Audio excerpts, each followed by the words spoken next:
O tema da reflexão de hoje é: não perca a sua essência. Certa vez, um senhor, ao passar próximo a uma lagoa, observou que bem próximo da margem, um pequeno escorpião lutava com todas as forças para não sucumbir ao afogamento. Embora não tivesse a obrigação para com o pobre escorpião, aquele senhor ficou muito compadecido de ver aquele pequeno aracnídeo se debater contra aquela imensidão de águas. Comovido pela situação, ele buscou junto à margem da lagoa uma pequena folha seca e com ela iniciou-se o intuito de salvar o escorpião da morte iminente. Seria uma tarefa simples, afinal, o que teria de tão complicado em se pegar o escorpião com aquela folha escolhida? Pensou ele. Entretanto, as tentativas foram se acumulando, e além de lutar pela própria vida, agora o escorpião tinha que lutar contra um alguém desconhecido, que para ele tentava piorar a sua situação.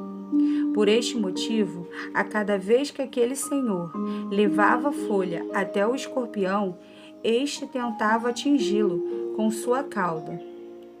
Por questões óbvias, a cada bote que o escorpião dava, aquele senhor puxava a mão e o escorpião voltava a cair na água.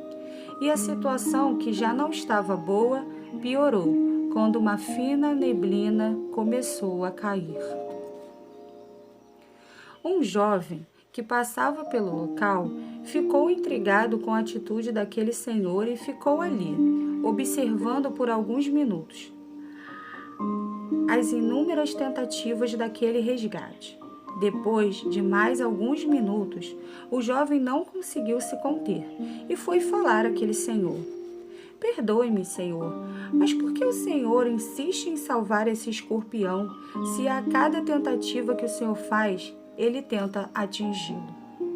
E o pior, debaixo de chuva? Perguntou o jovem. Caro amigo, disse o senhor, com um sorriso nos lábios, faz parte da essência do escorpião tentar me atingir com sua cauda. É da sua natureza, seu mecanismo de defesa. Contudo, faz parte da minha essência tentar ajudá-lo. Diante da sábia resposta recebida, o jovem, agora um pouco cabisbaixo, ainda continuou olhando desconfiado, enquanto o senhor persistia em suas tentativas, até que finalmente conseguiu salvar o pequeno escorpião. Ao conseguir livrar aquela vítima do afogamento, aquele senhor respirou aliviado e, percebendo que o jovem ainda o observava, se aproximou dele e disse: Nunca deixe que as outras pessoas ou as circunstâncias que estão ao seu redor mudem a sua natureza. Não permita que elas tirem de você a sua essência.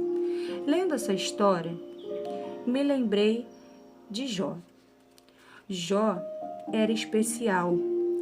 Era um homem que se destacava dentre os demais da sua geração. E se analisarmos bem, também se destacaria e muito em nossa geração. Jó era um homem íntegro, reto, temente a Deus e que se desviava daquilo que era mal. Qualidades estas que estão sumindo em nossos dias. Jó também se destacava pela quantidade de bens materiais, por sua família abençoada e por sua fidelidade de seus servos. A Bíblia relata que Satanás se apresenta diante de Deus e o Senhor, muito orgulhoso de Jó, pergunta a Satanás se ele tem notado a vida de Jó. Ele menciona que não há outro semelhante a ele em toda a face da terra. Satanás alega que qualquer um seria como Jó, temente e fiel a Deus, desde que fosse abastado de bênçãos como ele era. E é exatamente aqui que começa a nossa reflexão. A partir deste momento, a Bíblia começa a descrever uma série de desgraças que vieram sobre a vida de Jó. Deus permite que Satanás retire de Jó tudo o quanto ele tinha, inclusive em sua saúde. Mas somente a sua vida deveria ser poupada. Ele perdeu todos os seus 10 filhos, perdeu todos os seus animais e servos, e como não bastasse, Jó ainda tornou-se um leproso. Tudo isso aconteceu num pequeno espaço de tempo, mas em todo esse contexto, não diz que Jó pecou, nem atribuiu a Deus nenhuma desgraça, e continuou sendo exatamente a mesma pessoa, um homem íntegro, reto, temente a Deus e que se desviava do mal. Certa ocasião, cansada de viver numa situação de desgraça após anos de fartura, a mulher de Jó o aconselha que seria melhor abandonar a Deus e morrer, mas certamente já ouviu falar sobre a famosa paciência e perseverança de Jó. Mas hoje eu quero mencionar outra qualidade de Jó. Uma qualidade que deve ser seguida por todos nós. Jó não perdeu a sua essência. Ele se manteve em sua postura de adorador, mesmo com tudo que estava acontecendo à sua volta, perdendo bens, perdendo seus filhos, sendo abandonado pelos seus amigos, pela sua esposa e aparentemente até por Deus. Em tudo isso, Jó não pecou. Jó não permitiu que as circunstâncias mudassem seu interior. Ele não se deixou afetar. No nosso modelo de mundo perfeito, no modelo que muitas vezes é dito que nós precisamos nos adaptar às circunstâncias, e para isso as pessoas têm perdido a sua essência. Abrem mão de ser um detrimento do que podem vir a ter. Quantos pais perdendo a sua essência de pais zelosos e amorosos porque seus filhos têm sido desobedientes? Quantos maridos têm deixado de amar e respeitar suas esposas porque elas têm desagradado em um ou outra área do relacionamento? Quantos filhos têm deixado de honrar os seus pais porque receberam um tratamento mais duro?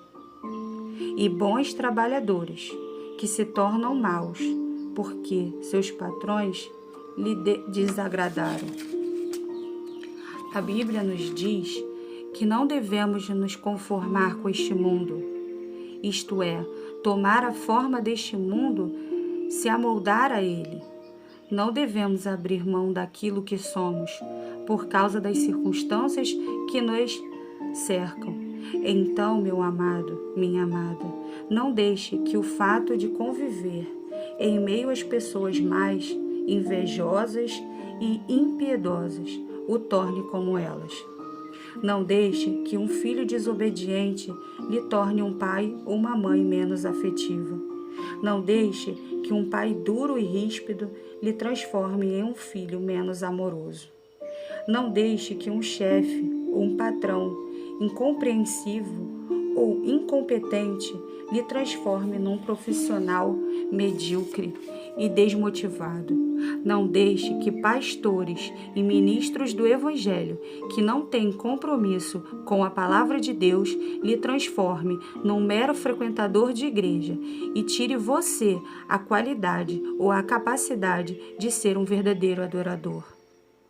O apóstolo Paulo nos orienta a nunca retribuir o mal com maldade e não nos deixarmos vencer por ele.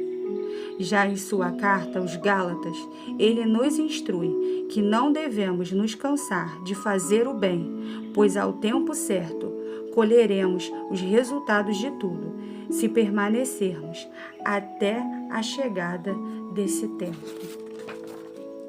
Você é criado à imagem e semelhança de Deus.